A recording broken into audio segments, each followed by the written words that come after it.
नमस्कार मित्रांनो, स्वागत आहे माझ्या एका नवीन मुलाखतीच्या व्हिडिओमध्ये। आज साताड माती बंदर येथे भव्य दिव्य साताडच्याच आपल्या जे मेंबर आहेत त्यांनी भव्य दिव्य आज शर्यत आयोजित केली होती। त्यामध्ये तेलगे दादाची गाडी जी आहे फायनलमध्ये 1 नंबरची मानकरी झालेली आहे। आजची शर्यत बघायला गेलं तर संपूर्ण बिनाकाठीची शर्यत आयोजित केली होती। त्यामध्ये 1 नंबरचे मानकरी आहे ना, यातनंच एक दिसून होतं की आपली बैलगाडी आहे त्यामध्ये तुम्ही किती मेहनत करता आणि तुमची मेहनत प्रत्यक्षात दिसून आलेली आहे। तर दादा तू काय सांगशील, म्हणजे आजच्या म्हणजे खास करून आजच्या शर्यतीसाठी कसं नियोजन केलेलं होतंस? आजच्या शर्यतीमध्ये म्हणजे माझं नियोजन सांगण्याच्या आधी मी कमिटीचं अभिनंदन करतोय, कारण बिनाकाठीच्या गाड्या ठेवलेल्या त्याने आज आणि अतिशय चांगलं नियोजन केलं, त्याबद्दल त्यांचं आभार मानतोय मी। आणि आमचं नियोजन झालं तर आमचं नेहमी असतं तसंच नियोजन आहे। सगळी गावातली पोरं मेहनत करत असतात बैलांच्या पाठी, मी आपला अलिबागला असतो मजेत। आणि तुझ्या जे मित्र आहेत किंवा भाऊ आहेत त्यांची मेहनत तर आहेच, त्यामुळेच तुझ्या गाडीचं जो नाव बोल किंवा जे आजपर्यंत त्यांनी केलेलं आहे ते तुमचं सर्व मिळूनच तुम्ही केलेलं आहे। मित्र परिवार आहे त्याच्यामुळेच हे बैलांचं म्हणजे मेहनत होते आणि त्याच्यामुळे ते धावतात चांगलं, यामुळेच तुमचं यश जे आजपर्यंत भेटलेलं आहे। गाडी जेव्हा टायमिंग दिलेलं होतं तेव्हा गाडीने किती टायमिंग दिलेलं होतं? 3:45 आणि आज 3:40च्या आसपास काय टायमिंग तुम्ही दिलेला आहे। म्हणजे तू काय सांगशील, आजची जी शर्यत खास करून बिनाकाठी ठेवलेली होती त्यामध्ये 1 नंबरचं मानकरी येणं बघायला गेलं तर प्रत्येक जेवढे पण फायनल सम्राट असतील आपल्या अलिबाग तालुक्यामधले असू दे किंवा बाहेरच्या प्रत्येकाने टायमिंग दिलेलंच असेल, पण सिलेक्टिव्ह 8 गाड्या होत्या आणि त्यामध्ये तू गुलालाचा मानकरी झाला असतं, त्याच्यामध्ये तू काय सांगशील? नाही, कसं आहे, ज्या दिवशी आपण टायमिंग दिला त्यावेळेला पण आपण टॉपचा टायमिंग दिला। त्याच्या आधी ज्या वेळेला बापड्याला गाड्या झाल्या होत्या त्यावेळेला माझा हा बैल आजारी होता, त्यामुळे गाडी काय धावली नाही। तर मला तरी असं वाटलं की पहिल्यांदा रेस द्यावी म्हणून, पण ही जी करतात पोरं आमचा ग्रुप आहे ती सांगितलं की नाही आपण टायमिंगला तर नुसतं नेऊन बघू, टायमिंगला जर धावली गाडी तर आपण हाकलू म्हणून। त्याप्रमाणे आम्ही गाडी आणली, त्यांनी मेहनत केली दिवस रात्र, म्हणजे 1-1 वाजेपर्यंत रात्रीची असायची तिथे, आणि टायमिंगला आणली, टायमिंग टॉप दिला।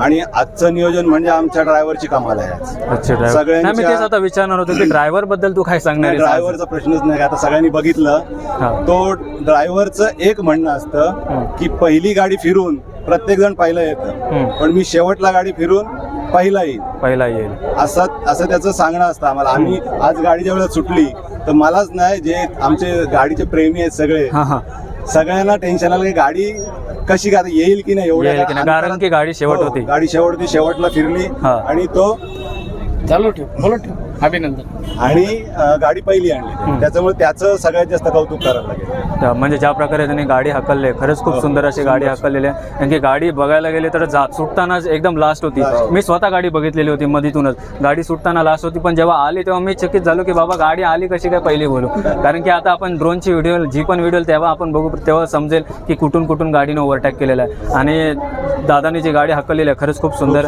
गाडी हाकललेली आहे। आजचं जे नियोजन केलेलं आपली कमिटी असो त्यांच्या नियोजनाबद्दल तू काय सांगशील? नियोजनाबद्दल मी पहिलंच त्यांचं अभिनंदन केलं, कारण अतिशय चांगलं नियोजन असतं साताड कमिटीचं। एक त्यांचे जे नियम असतात ते कोणाच्या सांगण्यावरून ते तोडत नाही कधीच, त्यांच्या कमिटीचे नियम ते फायनल नियम, मग कोणीही असू दे, कारण मी जवळून बघितलं त्यांचे जे नियम आहेत ते कधीच तोडत नाहीत, ते त्यांच्या कमिटीने जे ठरवले तेच नियम। आजची शर्यत बघायला गेलीस ना दादा तर बिनाकाठी शर्यत ठेवलेली होती, तर तू काय बोलशील की येणाऱ्या दिवसामध्ये असंच बिनाकाठीच्या शर्यती ठेवायला पाहिजेत बोल, किंवा काठी आपली नसायलाच पाहिजे, त्यावर तुझं काय मत आहे?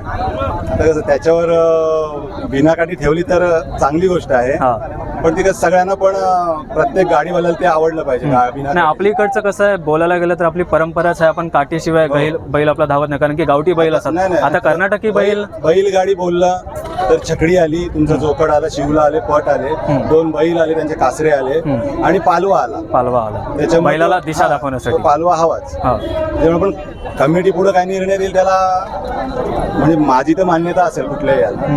म्हणजे तुझं असं आहे की जिथे काठी असेल तर तिथे आम्ही काठीने हाकलो, जिथे नसेल तेव्हा बिना याने तुम्ही हाकलणार आहात, म्हणजे ठामपणे तू मत तुझं देतेस इथे। कारण की याच्यावर कसं आहे, प्रत्येक आपलं जे बैलगाडी शौकीन असेल किंवा कोणी प्राणीप्रेमी असतील त्यांना आपलीकडच्या ज्या काठीने शर्यती होतात बोल त्यावर थोडासा त्यांचा मत नसतो की बाबा रे तुम्ही अशा कशा शर्यती घेता, यावर त्यांचं असं बोलणं असतं।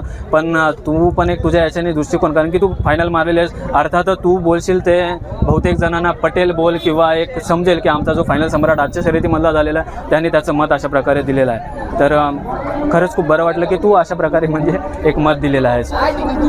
बाबा तुम्ही काय सांगाल आजच्या आनंदामध्ये? काय आजचा आनंद म्हणजे आमचा गगनात मावेनाचा आनंद आहे. कारण विनाकाठीची जी शर्यत झालेली आहे हम्म, ती शर्यत अगदी म्हणजे व्याख्यानाजोगी झालेली आहे. हम्म, हम्म. आणि आज त्याच्यात फायनल मारलेली आहे. खूप अभिनंदन. म्हणजे काय बोलणं तर हेच राहिले नाही, एवढा आम्ही बाधा हे झालेला आहे. बरोबर आहे. धन्यवाद. कारण काहीच म्हणजे पूर्ण जी आज ताकद बघायला गेलं तर जॉकीची दिशा आणि बैलांची ताकद नक्कीच. यानुसार आजची जी शर्यत झालेली होती. आणि हे विना काठीची जी झालेली शर्यत हम्म. पहिल्यांदाच पहिल्यांदा आणि ती फायनल नितेश डेलगे यांनी केलेली आहे. खरंच खूप सुंदर. ओके. ताई तुम्ही काय सांगाल आजच्या आनंदामध्ये?